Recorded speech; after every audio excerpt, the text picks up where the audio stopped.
Zoti kryetar, urdhroni dhe më pas vazhdojmë me Zoti kryetare, kam kërkuar që në fillim të seancës fjalën për dy çështje shumë të rëndësishme. Ministri i Ekonomisë nuk është këtu në fakt, po ministri i Brendshëm është këtu. Minatorët e Spaçit janë duke protestuar jashtë kësaj salle për dy arsye të rëndësishme.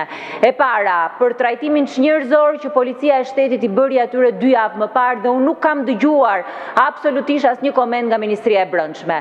Është e pakonceptueshme që minatorët të merren të rriqen zvarr nga drejtorët e policisë. Dhe e dyta, Ministra e Ekonomisë duhet menjëherë të takohet me përfaqësinë e tyre. E drejta e punës është e drejta e shenjtë në këtë vend.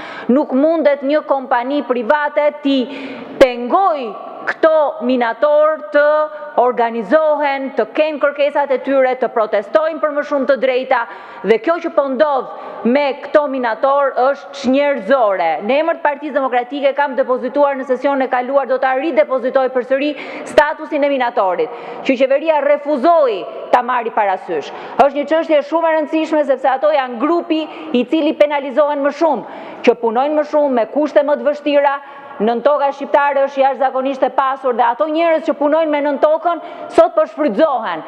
Kështu që edhe në emër të grupit parlamentar të Partisë Demokratike i kërkoj ministrit Brendshëm që të dalë dhe të jap llogari për sjelljen çnjerëzore që policia e shtetit është sjell me ato minator si halabak rrugësh.